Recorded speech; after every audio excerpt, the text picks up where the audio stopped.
Hello everyone, welcome to raw SSC. आज है हमारी रैपिड मैथ 1.0 सीरीज की क्लास नंबर 32। अरिथमेटिक की क्लास रहने वाली है। कुछ क्वेश्चंस देखेंगे आज अरिथमेटिक के। इसमें मिक्स प्रैक्टिस चल रही है और जो क्वेश्चन नया हो रहा है तो उसके बेस पे जो कॉन्सेप्ट उसमें यूज हो रहा है वो भी कॉन्सेप्ट भी सीख रहे हैं और ठीक से उसको एक्सप्लेनेशन मैं आपको देने की कोशिश कर रहा हूँ। ठीक है, तो जो भी बच्चे चैनल पर नए हैं उनसे सजेशन मेरा ये है कि शुरुआत से शुरुआत करें। रैपिड मैथ्स 1.0 सीरीज की जो क्लास 1 है वहां से शुरुआत करें, क्योंकि बीच में से स्टार्ट करोगे तो बहुत सारे कॉन्सेप्ट जो ऐसे हैं जो हम पहले सीख चुके हैं, आप डायरेक्ट एप्लीकेशन करते हैं उन सब चीज़ों का। तो अगर वो सारी चीज़ें आपको शुरुआत से सीखनी पड़ेंगी तभी आपका धीरे धीरे लेवल बढ़ेगा और तभी आप उन सारे क्वेश्चन को जो हम आगे कर रहे हैं प्रैक्टिस के तौर पर, ताकि डायरेक्ट आप कॉन्सेप्ट अप्लाई कर पाओ उस पर। ठीक है, नहीं तो डायरेक्ट कॉन्सेप्ट समझ में नहीं आएगा, फिर आपको लगेगा कि किस तरीके से क्वेश्चन सॉल्व हो रहा है, मैथ्स मुश्किल है, जबकि मैथ्स मुश्किल नहीं है, मैथ्स मुश्किल बना दी जाती है। अब आपको देखना आप किस तरीके से पढ़ रहे हो, किस तरीके से उसको समझ रहे हो। ठीक है, इतना लंबा चौड़ा सिलेबस है नहीं, हमने शुरुआत में डिस्कस किया था। जल्दी खत्म हो जाता है, लेकिन जल्दी खत्म करने के अलग अलग टैक्टिक्स होते हैं। रिवीजन जो लोग करते हैं वो भी अलग अलग तरीके से करते हैं, तो जो प्रिपरेशन करते हैं वो भी अलग तरीके से होती है।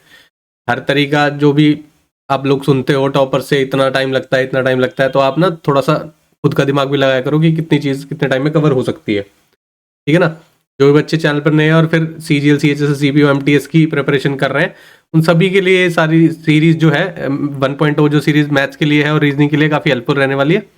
और क्लास की PDF आपको टेलीग्राम चैनल पर मिल जाएगी, तो और इन सब के लिंक आपको डिस्क्रिप्शन में मिल जाएंगे, तो आप वहां पे जाके ज्वाइन कर सकते हैं। ठीक है, क्लास स्टार्ट करते हैं आज की। क्वेश्चन नंबर 1 बोल रहा है, in January 2022 Kirti paid an EMI which was 22% of her monthly salary. ठीक है, बोल रहा है फिर she spend the remaining salary on shopping of groceries and cloth in the ratio 7:5। Groceries पे खर्चा कर रही है और क्लोथ्स पे खर्चा हो रहा है। किस रेशो में खर्चा हो रहा है? 7:5 रेशो में खर्चा हो रहा है। She spend 18,200 on shopping of clothes. Clothes पे कितना खर्चा हो रहा है? 18,200। फेब्रवरी में उसका सैलरी इंक्रीज हो रहा है 16% से, तो पूछ रहा है सैलरी फेब्रवरी में कितना है, ये बताना है आपको। ठीक है, 22% तो जनवरी में EMI में चला गया। पहले सैलरी जनवरी की निकालनी पड़ेगी, तभी तो 16% इंक्रीज करके हम फेब्रवरी का निकालेंगे। देखो जनवरी का कैसे निकालेंगे, क्लोज का अमाउंट दिया हुआ है, कितना खर्चा कर रहे हैं, कंपेयर कर रहे हैं रेशो को इससे। 5 या 15, 3 बचा 32, 5 6 30, 5 चौक 20, 3640 आ रहा है। तो ग्रोसरीज का कितना हो जाएगा? 3640 से मल्टीप्लाई करोगे 0, 7 चौक 28, कैरी गया 2, 7 6 42 और 2 44, 4 गया 7 या 21 और 4 25। टोटल इन पे खर्चा कितना हो रहा है देखो, 25,480, 18,200, 0 8 4 2 6 8 5 13 2 3 4, 43,680 खर्चा हो रहा है। अब ये 43,680 है, 22% तो चला गया था, बचा कितना? 78%। ये 78% की वैल्यू है आपके पास, 78% की वैल्यू आपको दे रखी है 43,680। 1% की वैल्यू कितनी हो जाएगी? 43,680 अपॉन 78। 100% की वैल्यू कितनी हो जाएगी? 43,680 अपॉन 78 इंटू 100। सही है। अब किसी का ये आ गई जनवरी की सैलरी आ गई हमारे पास, 100% निकाल ली, उसका 16% इंक्रीज होना है। किसी का 16% इंक्रीज करने के लिए आप कैसे लिख सकते हो? उस चीज को 116/100 से मल्टीप्लाई कर सकते हो। फॉर एग्जाम्पल से मैं बताता हूँ, अगर मान लो आपके पास 100 रुपए थे और मैंने बोला 16% इंक्रीज हो गई है, तो आप सीधा बता दो 116 हो गए। लेकिन आप ये भी तो लिख सकते हो, इसको 100 को 116/100 से मल्टीप्लाई करके भी तो आंसर आ सकता है। आ गया ना? किसी भी तरीके से कर लो, अपना अपना तरीका होता है, रेशो से कर लो, जैसे मर्जी कर लो, लेकिन डायरेक्ट लिखने के लिए, क्योंकि यहाँ पे ना काटापीटी हो जाएगी, इसलिए आप 116/100 लिख सकते हो। तो आप इंक्रीमेंट फेब्रवरी की सैलरी कैसे निकाल लोगे? 43,680/78 इंटू 100 इंटू 116/100। सही है, 116 है, 100 से 100 चला गया। अब देखो किससे जाएगा, 6 से चला जाएगा, 13 आ जाएगा, 6 से 7 पे 42, 1 16 बचा, 6 दूनी 12, 48, 8 पे 0। 13 से चला जाएगा, कितने पे जाएगा? 13 चौक 52, 13 नीम 108, 490 हो गया। आपका आंसर आ रहा है 116 इंटू 490, 116 इंटू 490। 0 तो एज इट इज आ जाए, 9 6 54, लास्ट में 4 आना चाहिए। कहीं पे आ रहा है 4? देखो एक बार चेक करो, 4 कहाँ पे आ रहा है? यहाँ पर भी नहीं है, यहाँ पर भी नहीं है, यहाँ पर भी नहीं। कोई कैलकुलेशन मिस्टेक हुई है आई थिंक। चेक कर लेते हैं। 6 से कटा था 13 आ जाएगा, 6 से काटा था 6 7 42, 1 बचा 16, 6 दूनी 12, 4 बचा 6 7 48। ठीक है, 7840 सही है। 13 से डायरेक्ट काट दो, हाँ यहाँ पे गड़बड़ होगी ना, देखो 13 से काटोगे, 13 पंजे 65, कितना बचा 7 8 13 6 78, 560 आएगा यहाँ पे, ठीक है। 560 इंटू 116, 560, जीरो तो एज इट इज आ गया, 6 6 36, लास्ट में 6 आना चाहिए, 6 किस में आ रहा है, इसमें आ रहा है, यही आपका आंसर आएगा। यूनिट डिजिट से भी कैलकुलेट कर सकते हो, नहीं तो आंसर आप मल्टीप्लाई करोगे तो 64960 ही आंसर आएगा आपका, ठीक है। ऑप्शन डी सही आंसर आपका। समझ में आया, थोड़ा कैलकुलेटिव है, थोड़े क्वेश्चन कैलकुलेटिव आने भी चाहिए आपको, लेकिन प्रोसेस वही सिंपल चल रहा है, रेशियो कंपेयर करके आपको टोटल वैल्यू निकालनी है चीज की, ठीक है। नेक्स्ट क्वेश्चन देखते हैं।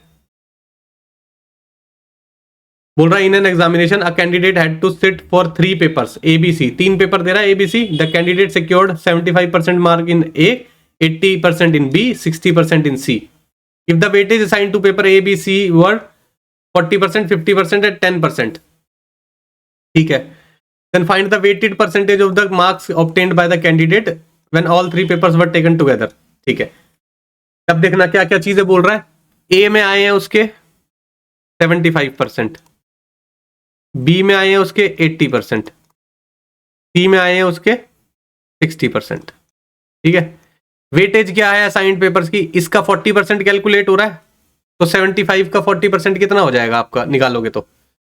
अगर मान लो 100 नंबर का पेपर था, उसके 75 नंबर आए, यहां पर भी 100 नंबर के पेपर थे, 40% एवरेज हो रहा है उसका काउंट, वेटेड एवरेज, वेटेज उसकी असाइंड है 40% के हिसाब से, तो यानी कि 50 असाइंड है उसकी, 100 का सॉरी 40 असाइंड है, 40 का 75% कितना होएगा,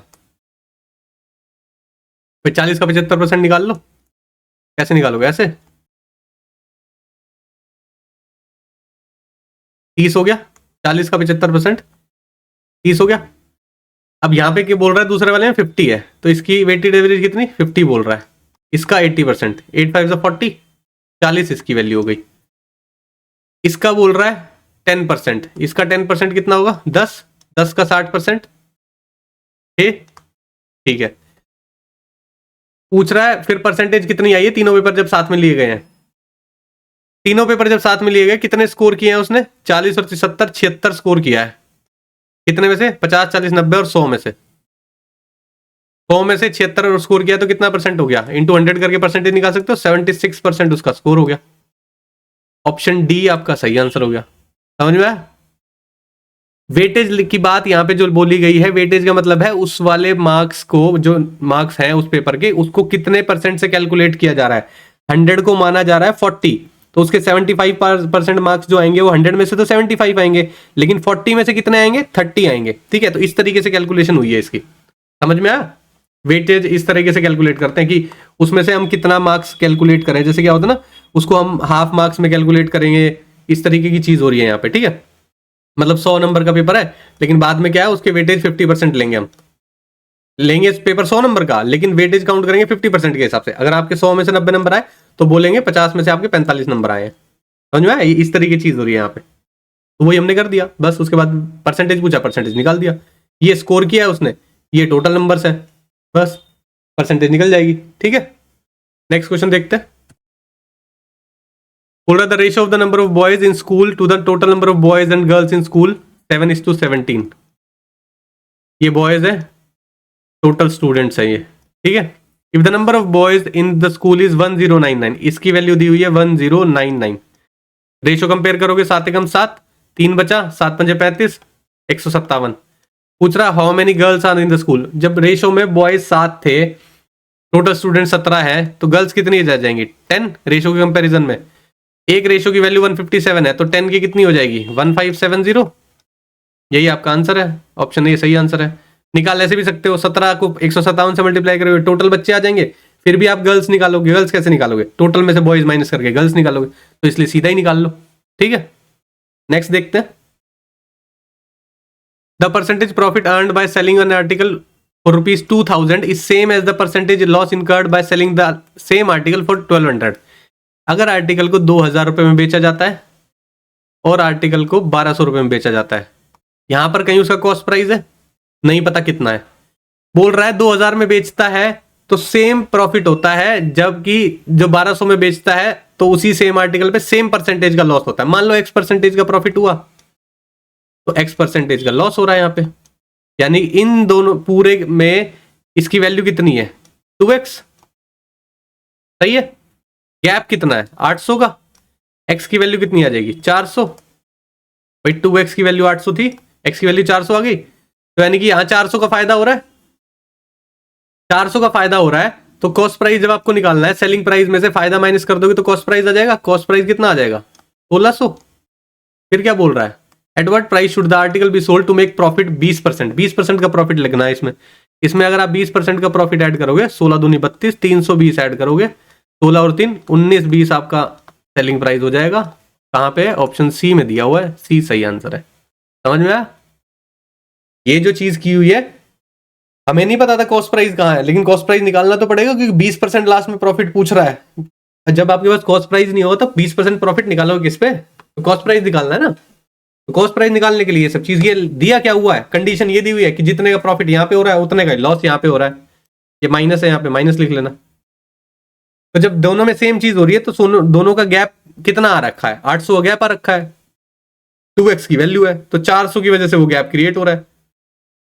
इधर भी 400 रुपए का, इधर भी 400 रुपए का। समझ में आया कैसे। फॉर एग्जांपल परसेंटेज में देखना है तो यहाँ पे देख सकते हो, देखो अगर 400 का नुकसान हो रहा है तो कितने परसेंटेज पे नुकसान हो रहा है, 400 का नुकसान 1600 पे, और 400 का ही फायदा 1600 पे, तो सेम परसेंटेज का फायदा और सेम परसेंटेज का नुकसान हो रहा है ना। समझ में आया। वही चीज बोली हुई थी क्वेश्चन में, तो वही चीज कर दी हमने। ठीक है, नेक्स्ट देखते हैं। The mark price of a ceiling fan is 4200. Shopkeeper allow a discount 5% on it. If its profit is 14%, then cost price of the fan. बिल्कुल सिंपल क्वेश्चन है। ठीक है, फिर भी करते हैं।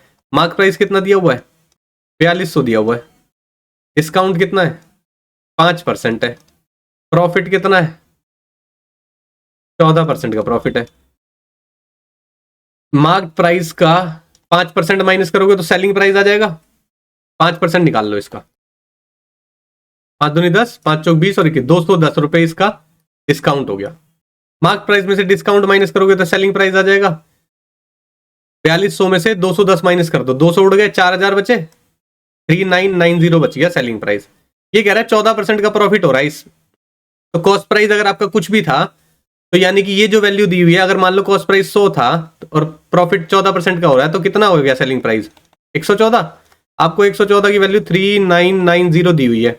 आपसे पूछा कॉस्ट प्राइस कितना था, 3990 की वैल्यू 114 दी हुई है, तो 100 की वैल्यू कितनी होगी, ये होगी। काट दो, कितने से कट रहा है, 2 से काटोगे, 5 7, 2 एकम 2, 19 9, 19 9 5।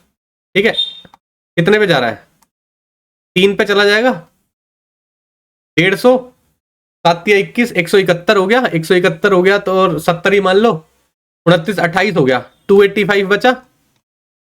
5 से करोगे 5 पे चला जाएगा, कट गया 35 पे, 35 इंटू 100, 3500 आंसर आ गया।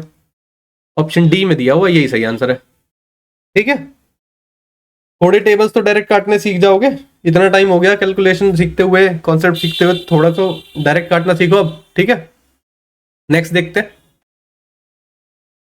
A seller professes to sell his fruit at cost price but still gains इतना %. How much does he give for 1 kg? क्या हुआ है, डिसऑनेस्ट करके बोलते हैं इस क्वेश्चन को, लेकिन ठीक है चलो जो बोल रहा है उस तरीके से करने की कोशिश करते हैं। कितने का गेन हो रहा है 5/19 का गेन हो रहा है। कितना मतलब है 19 पंजे 95, 95 बस 100, 100/19 का % का गेन हो रहा है उसको। ठीक है, गेन % कैसे निकालते हैं पता है आपको, ऑब्वियसली बात है पता है। एसपी में से सीपी माइनस करते हैं, अपॉन सीपी लिखते हैं, इंटू 100 लिखते हैं, ये गेन % होता है। पता है ना, ये फॉर्मूला मैंने आपको बताया नहीं है एक बार भी, लेकिन ये फॉर्मूले की जरूरत भी नहीं होती है, लेकिन आपको गेन % बोल रहे हैं तो मैं लिख के दिखा रहा हूं आपको। अब देखो एसपी माइनस सीपी, मान लो 1000 ग्राम 1000 रुपए में दे रहा था, फिर वो पूछ रहा है कितना ग्राम वो दे रहा है 1 किलो के चक्कर में, मान लो n ग्राम दे रहा है वो 1000 रुपीज में। ठीक है, ये तो है 1000 ग्राम दे रहा था और ये n ग्राम दे रहा है, 1000 माइनस n,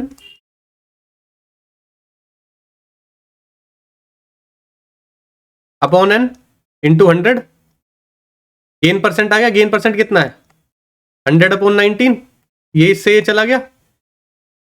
एन की वैल्यू कितनी आ गई,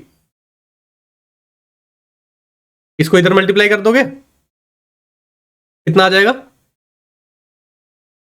1900 माइनस 19n, ठीक है। ये 19 उधर चला जाएगा, 20n is equal to 1900। N की वैल्यू कितनी आ गई 1900/20, 19,000 है, सॉरी 1000 कर लेना। ये जीरो इससे कट गया, 1900 बच गया। 1900 से 2 से डिवाइड करोगे तो कितना आ जाएगा 950। 950 ग्राम दे रहा है वो। कहां पर है आंसर, ऑप्शन डी में दिया हुआ है। ये समझ में आया, ये जो चीज ये लाइन लिखी है यही समझने वाली लाइन है। गेन परसेंट था जो हमें दिया हुआ है, लिख दिया। गेन कैसे निकालते हैं, ये गेन निकालते हैं, देखो ये इधर वाला जो पोर्शन है यहां तक का ये गेन है ना, परसेंटेज निकालने के लिए तो 100 से मल्टीप्लाई करते हैं, यही चीज तो लिखी है, ठीक है। एसपी माइनस सीपी, अब हमने माना कि 1000 ग्राम में 1000 रुपए का दे रहा होगा वो, मान लो n ग्राम दे रहा है, हमें नहीं पता ना कितने ग्राम दे रहा है, ये तो निकालना है, लेकिन n ग्राम दे रहा है। अब ये तो पता चल गया ये सेलिंग प्राइस ऐसा है, ये सीपी है, सेलिंग प्राइस में कॉस्ट प्राइस माइनस कर देंगे, कॉस्ट प्राइस एन ही लिया हुआ है, बस हो गया सिंपल। समझ में आया। नेक्स्ट देखते हैं, बोल रहा है R want to deposit 80,000 in the bank for a year in his account, the bank gives 12% annual simple interest but charges 3,000 rupees processing fees के लिए काउंट करता है, ठीक है। पूछ रहा है कितना अर्निंग हो रहा है उसका, कितना परसेंटेज में कितना अर्निंग हो रहा है एक्चुअल में। वैसे तो 12% दे रहा है, कितना दे रहा है 12 8 96, 9600 हो गया। 3,000 की प्रोसेसिंग फीस काट दी, 6600 रुपये हो गया। 6600 रुपये मिल रहे हैं उसको 80,000 रुपये पे। परसेंटेज कितना हुआ, 20 से 20 ये गई, 20 से 20 ये चली गई, कितना आ जाएगा आपके पास, 8 से काट दो, 8 8 64, 0.25, 8.25% आपका आंसर आ गया। ऑप्शन डी आपका सही आंसर हो गया, ठीक है। समझ में आया भाई, सीधा लिखा है अब तो। 12% का इंटरेस्ट मिल रहा है 80,000 पे, लिख के बताऊं 12% का इंटरेस्ट मिल रहा है 80,000 पे। 20 से 20 कट गई, 12 8 96, 9600 रुपये मिल रहा है। 3,000 की प्रोसेसिंग फीस है, ठीक है। इंटरेस्ट में से माइनस करोगे तो ये उसके पास एक्चुअल में आ रहा है, ये कितना परसेंट है यही पूछा है, कितना अर्निंग हो रहा है, ठीक है। नेक्स्ट देखते हैं, the simple interest on amount for 6 years at 4% per annum is 7500 less than the simple interest on the same amount for 11 years। Same interest है, सेम इंटरेस्ट यानी कि 4% है यहाँ पे भी, ठीक है। प्रिंसिपल कुछ भी हो, 100 मान के चलो, 100 मान के चलोगे 4% के हिसाब से 11 साल के लिए कितना बनेगा 44 बनेगा। यहां पर कितना बनेगा 100 ही मान के चलोगे, सेम है ना क्योंकि प्रिंसिपल सेम अमाउंट पे बन रहा है। 6 साल के लिए 4% का कितना बनेगा 24 बनेगा। ये 44 है, ये 24 है, कितना कम है 20 कम है। यहां पर क्वेश्चन में कितना कम है 7500 कम है। एक की वैल्यू कितनी होगी 7500/20। 100 की वैल्यू कितनी होगी, क्योंकि आपने प्रिंसिपल क्या माना था 100, यही तो पूछा है। 50, 5 बजे 25, 2 5 7 35 और 2 37, 1 0 फालतू, कितना ये कट गया ना तो 50 आ जाएगा, जीरो कहीं पे चली गई है, 37,500 आंसर आ रहा है। ऑप्शन बी ही सही आंसर है। आप 7500 है ना, यहाँ पे 1 0 एक्स्ट्रा है, ठीक है। तो 37,500 आंसर आ गया। कोई डाउट भाई, सिर्फ कंपेयर किया है सीधे तरीके से। बोल रहा है सेम अमाउंट पे 6%, 6 साल का 4% के हिसाब से निकाल दिया, 6 साल का 4% के हिसाब से। फिर बोल रहा है सेम इंटरेस्ट है, यानी कि 4% इंटरेस्ट है 11 साल के लिए। इन दोनों में डिफरेंस कितना है, कौन सा कम है 7500 कम है भाई हमारे हिसाब से। यहाँ 24 आ रहा है, यहाँ पे 44 आ रहा है, कितना कम आ रहा है 20 कम आ रहा है। क्वेश्चन में 20 की वैल्यू दी हुई है 7500, कंपेयर कर दिया। 100 की वैल्यू निकालनी है क्योंकि हमने 100 माना था, 100 की वैल्यू 37,500 आंसर आ गया, ठीक है। नेक्स्ट देखते हैं, during a school excursion each student of junior school was charge 325 रुपए। जूनियर वाले को चार्ज करे 325। Each student of senior was charge 400, senior से चार्ज करे 400। If there was 80 students from junior school and contribute combined average amount charge per student was 352 rupees. देखो कुछ साफ दिखा दे, कंबाइंड एवरेज दिया हुआ है, एलिगेशन कुछ याद आ रहा है, बताया था मैंने। जूनियर से 325 रुपए, जूनियर से, सीनियर से 400 रुपए, एवरेज कितना आ रहा है 352 रुपए। कितना हो गया डिफरेंस यहाँ पे, ये 48 हो गया, 25 25 50 27 यहाँ हो गया। क्या आता है, क्वांटिटी का रेशो, क्वांटिटी यानी कि नंबर, यहां पर क्या है, टोटल 80 स्टूडेंट्स है, ये बोल रहा है if there were 80 students from junior school, यानी कि 48 की वैल्यू 80 है।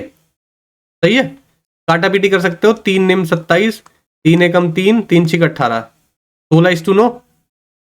16 की वैल्यू दी हुई है 80 आपको, किससे मल्टीप्लाई हुआ, रेशियो से, 5 से। पूछा क्या है, how many student from senior school, senior से कितने गए हैं, इंटू 5, 45 बच्चे गए हैं, यही आंसर है आपका। ऑप्शन बी सही आंसर हो गया। समझ में आया, ये देखते ही याद आना चाहिए, दो अलग अलग दिया हुआ है और उनका कंबाइंड दिया हुआ है, एलिगेशन लगा सकते हैं। ठीक है, नेक्स्ट देखते हैं। The wheel of a lorry has radius 182 centimetre, ये व्हील है, इसका रेडियस दिया हुआ है 182। ठीक है, the number of revolution per minute the lorry wheel will make is number of revolution if the speed of lorry is 66 kilometre per hour. ठीक है, स्पीड दी हुई है, नंबर ऑफ रेवोल्यूशन पूछ रहा है कि कितना एक मिनट में व्हील काटेगा। अब देखो, आपको ये पता होना चाहिए पहले तो डिस्टेंस कितना चलेगा वो। ठीक है, रेवोल्यूशन का मतलब क्या है, कितने 2πr रेवोल्यूशन घूम रहा है, क्योंकि ये जो पूरा सरकमफ्रेंस है उसी पे तो घूमेगा। कितने रेवोल्यूशन है, 2πr एक रेवोल्यूशन होता है, इनटू n रेवोल्यूशन है। डिस्टेंस कितना कवर कर रहा है, एक मिनट में पूछा है, 66 किलोमीटर, 5/18, ये कितना हो गया, मीटर पर सेकंड हो गया, इनटू 60 कर दोगे तो ये 1 मिनट हो गया, काट दो, कितना हो जाएगा ये, 5 दूनी 10, 100 हो गया, 1100 हो गया, 1100 मीटर हो गया एक मिनट में। यही जो डिस्टेंस है इसी के अकॉर्डिंग कवर करेगा, क्योंकि यहां से यहां तक घूम के आ जाएगा तो एक रेवोल्यूशन हो जाएगा। एक रेवोल्यूशन की वैल्यू कितनी है, 2πr ही तो है, क्योंकि सरकमफ्रेंस ऑफ सर्कल कितना होता है, 2πr। मान लो n रेवोल्यूशन काटे, कितना डिस्टेंस ट्रेवल कर लेगा, इतना डिस्टेंस ट्रेवल करना है उसको। समझ में आया, 22/7, r की वैल्यू कितनी दी हुई है, 182 into n is equal to 1100। काट दो, 11 दूनी 22, 11 1 से 100 चला गया, 4 से काट दो 25 आ गया, 7 से काट दो 7 दूनी 14, 7 6 42, n की वैल्यू कितनी आ गई, ये सेंटीमीटर में दिया हुआ देखो, और मिस्टेक हो गई ना, देखो 182 सेंटीमीटर है, हमने तो यहाँ पे मीटर में निकाला है। अब आप ये देखो कि इसको मीटर में कन्वर्ट करना पड़ेगा, मीटर में कन्वर्ट कर लो, कितना हो जाएगा, अपॉन 1000, भाई अपॉन 1000 हो जाएगा। ठीक है, कितना हो गया अभी, 25 इंटू 1000 अपॉन 26, ये एग्जैक्ट कट सकता है, कट सकता है ना भाई। देखो वापस देखो, 26 ये बचा हुआ है, 26 ही था बेसिकली, ये सेंटीमीटर में था, इसको मीटर में कन्वर्ट करने के लिए 1000 में 1000 लिख दिया मैंने गलती से, आई थिंक 100 आएगा। 1 metre is equal to 100 centimetre होता है ना। ठीक है, सेंटीमीटर है, डिवाइड करेंगे तो ये 25 इंटू 100 हो गया, डिवाइड बाय 26 हो गया। इसको एग्जैक्ट अप्रोक्सीमेट पूछा हुआ है देखो। ठीक है, तो क्या हो जाएगा, 2500/26, एग्जैक्ट 100 पे नहीं जा रहा, 100 से थोड़ा कम आंसर आएगा, 96 पे चला जाएगा। ऑप्शन बी आपका सही आंसर हो गया। समझ में आया, एक बार दोबारा से रिपीट करता हूं, काफी सारी छोटी छोटी चीजें थी इसमें जो कि आपको समझनी है। पहले तो रेवोल्यूशन क्या होता है, ये जो पहिया दिया हुआ है यहां से यहां तक घूम के वापस आएगा, उसको एक रेवोल्यूशन बोलते हैं। ठीक है, अब वो यहां से यहां तक घूम के आया तो कितना डिस्टेंस ट्रेवल कर रहा है, भाई डिस्टेंस तो वो अपनी सरकमफ्रेंस के अकॉर्डिंग ही ट्रेवल कर रहा है। सरकमफ्रेंस क्या होता है सर्कल का, 2πr।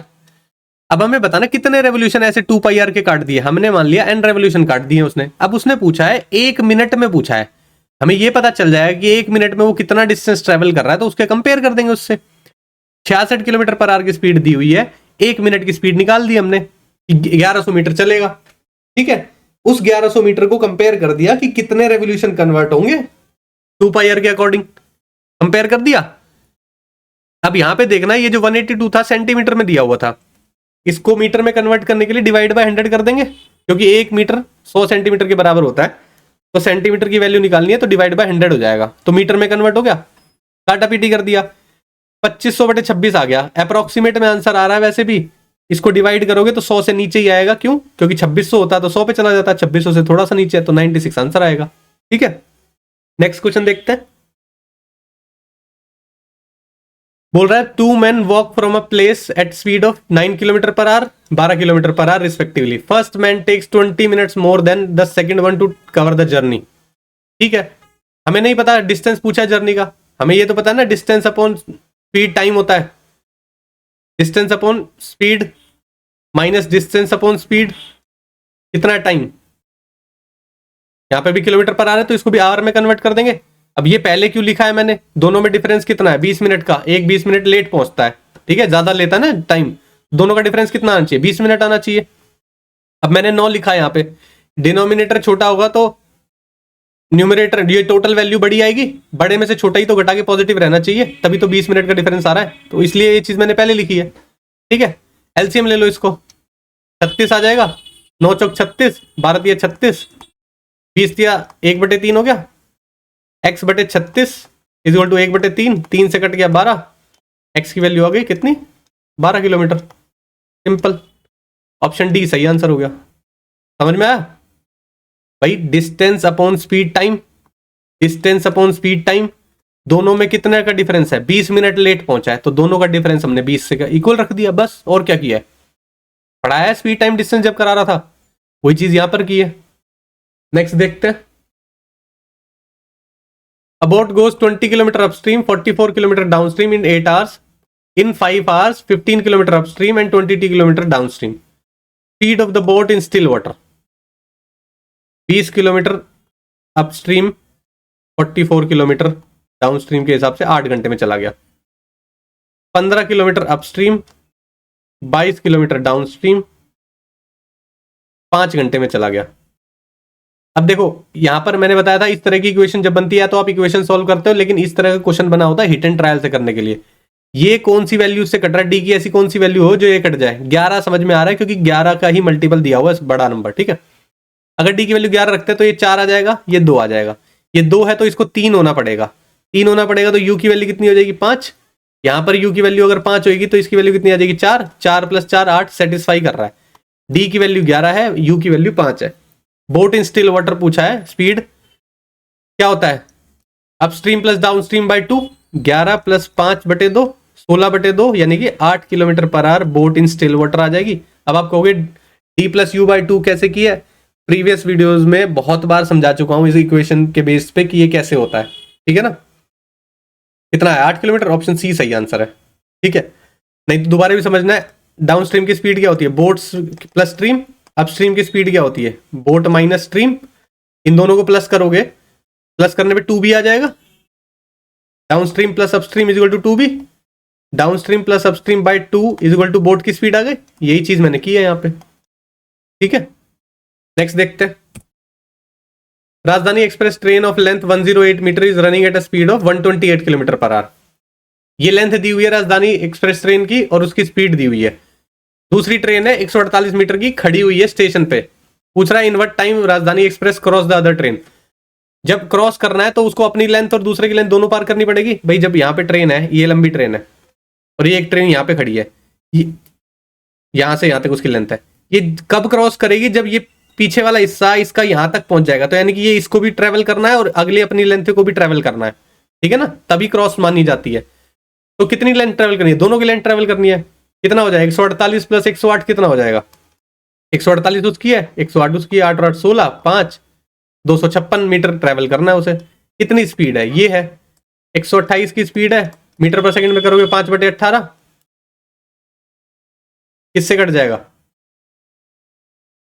6 से कट रहा, 2 से काट लो 9 64। ठीक है, आगे नहीं कट रहा तो कोई बात नहीं, मल्टीप्लाई कर लेते हैं, 5 चौक 20, 2 6 पंजे 30 और 2 32, 320/9 मीटर पर सेकंड उसकी स्पीड है। आपको कितना चलाना है 256 एक सेकंड में, सही किया ना, 128 किलोमीटर पर आवर की स्पीड है ना उसकी, 5/18 से कर दिया 9, 6, 4, 5 चौक 20, 0, 2। हाँ ठीक है, 1 सेकंड में 320/9 मीटर पर सेकंड मीटर चल रहा है। 1 मीटर में कितना चलेगा, कितने सेकंड में चलेगा? 9/320। ये नीचे आ जाएगा, 320 नीचे आ जाएगा, 9 ऊपर चला जाएगा। ठीक है, आपको कितना चलना है? 256 मीटर चलना है। 256 मीटर कितने में चलेगा? 9/320 इंटू 256। समझ में आया? काटा पीटी कर लो। किससे जा रहा है? 4 से जा रहा है। 4 8 32, 80, 4 6 24, 4 चौक 16। किससे जा रहा है अब? 16 चौक 64, 16 पंजे 80, 9 चौक 36/5, 5 सत्ते 35, 1 बचा, 7.2 सेकेंड आपका आंसर आ जाएगा। कहां दिया हुआ है? ऑप्शन डी में। समझ में आया? सिंपल सा क्वेश्चन है, बिल्कुल कैलकुलेशन करनी है, आंसर आ गया आपका। नेक्स्ट देखते हैं। अ सर्कुलर रनिंग पाथ, इतना सरकमफ्रेंस दिया हुआ है। 2 men start from the same point, walk in opposite direction at a speed this and this. Opposite direction में भाग रहे हैं, एक यहां भाग रहा है, एक यहां भाग रहा है। When will they meet for the first time? पहली बार कब मिलेंगे? ऑब्वियस सी बात है, जब ऑपोजिट डायरेक्शन में भाग रहे हैं तो दोनों की स्पीड प्लस होगी, क्योंकि जल्दी डिस्टेंस ट्रेवल होगा। यहां से ये कवर कर रहा है, यहां से ये कवर कर रहा है। कितना कवर करना है? 1452 कवर करना है। कितनी स्पीड है? स्पीड प्लस हो जाएगी। 9 और 7 16, 16.5 किलोमीटर पर आ रहा है। मीटर पर सेकंड में करोगे 5/18, डेसिमल चला गया, 5 दूनी 10,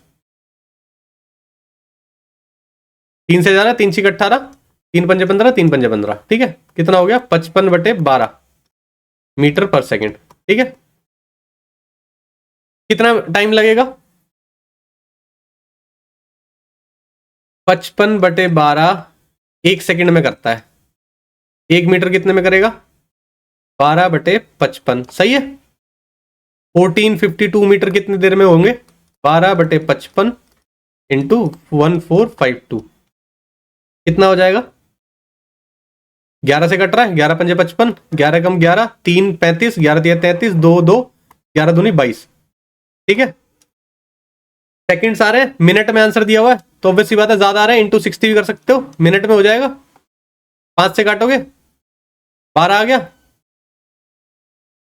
कितने मिनट हो गए? सॉरी, सेकंड्स में था ना, तो डिवाइड करोगे 60 से। ठीक है, 12 पंजे 60, ये एज इट इज है। 132/25 कितने पे चला जाएगा? 25 पंजे 125 पॉइंट, कितने बचे? 7 बचा, 0 आ जाएगा। 25 दूनी 50, 20 बचा, 0 आएगा। 25 8 200, 5.28 मिनट हो गए।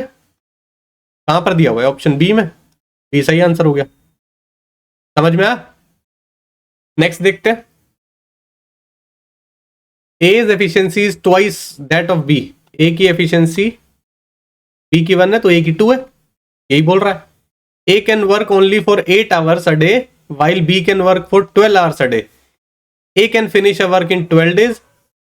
How many days B finish the same work? याद है M1 D1 W1 H1 upon W1 is equal to M2 D2 H2 upon W2। वही करना है। यहां पे क्या मैन है ना, एफिशिएंसी दी हुई है उसकी। ए की एफिशिएंसी 2 है, कितने घंटे काम करता है? इसको 2A लिख सकते हो, कुछ भी लिख लो, मर्जी है आपकी। कितने घंटे काम कर रहा है? 8 घंटे काम कर रहा है। कितने दिन में काम खत्म कर रहा है? 12 दिन में काम खत्म कर रहा है। वर्क सेम है तो वर्क 1 लिखने की जरूरत नहीं है। बी की एफिशिएंसी बी, रेशो दिया हुआ ना, ए लिखने की जरूरत नहीं है, क्योंकि फिर आपका आंसर नहीं आएगा। नहीं तो आप बोलोगे कि ए और बी का वेरिएबल का क्या करें, जबकि रेशो दिया हुआ है, हमने रेशो में ही कंपेयर कर लिया। ठीक है, बी की पूछा है, बी फिनिश करेगा सेम वर्क को। बी की एफिशिएंसी 1, कितने घंटे काम करता है? 12 घंटे। कितने दिन में काम करेगा? नहीं पता, डी मान लो। 12 से 12 चला गया, 8 दूनी 16, 16 दिन में काम खत्म कर देगा। ऑप्शन सी सही आंसर हो जाएगा। समझ में आया? ये फॉर्मूला पहले भी बता चुका हूं, काफी क्वेश्चंस भी कर चुके हैं। एफिशिएंसी दी हुई है, ये एफिशिएंसी होती है, ये डेज होते हैं, ये आवर्स होते हैं, और कुछ भी दिया हो तो ऊपर आएगा, नीचे वर्क होता है, कितना % वर्क कर रहा है, यहाँ पे भी टोटल वर्क कर रहा है, यहाँ पे भी टोटल वर्क कर रहा है। अगर ये बोल देता कि आधा वर्क कर रहा है तो यहाँ पे 50% वर्क लिखते, ठीक है ना। फिर इसको मल्टीप्लाई डिवाइड करना पड़ता है इधर क्रॉस मल्टीप्लाई करके। यहाँ पर हमने कुछ नहीं लिखा है, क्यों? क्योंकि यहाँ पर भी सेम वर्क कर रहा है और यहाँ पर भी सेम वर्क कर रहा है, तो 1 से कोई फर्क नहीं पड़ेगा। समझ में आया? और कुछ नहीं है क्वेश्चन में, सिर्फ एफिशिएंसी का आपको रेशो मिल जाएगा जो दिया हुआ है, उसके बाद m1d1 h1/w1 लगा दो, आंसर आ जाएगा, ठीक है। ये था लास्ट क्वेश्चन आज का।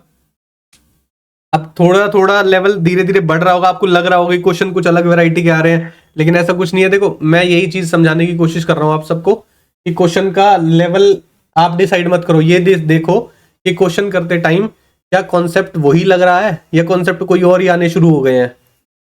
अगर उस चीज में आपको लगे कि हाँ कॉन्सेप्ट में चेंज आ रहा है, तो आप बोल सकते हो कि हाँ कुछ ना कुछ चेंज आ रहा है, ठीक है।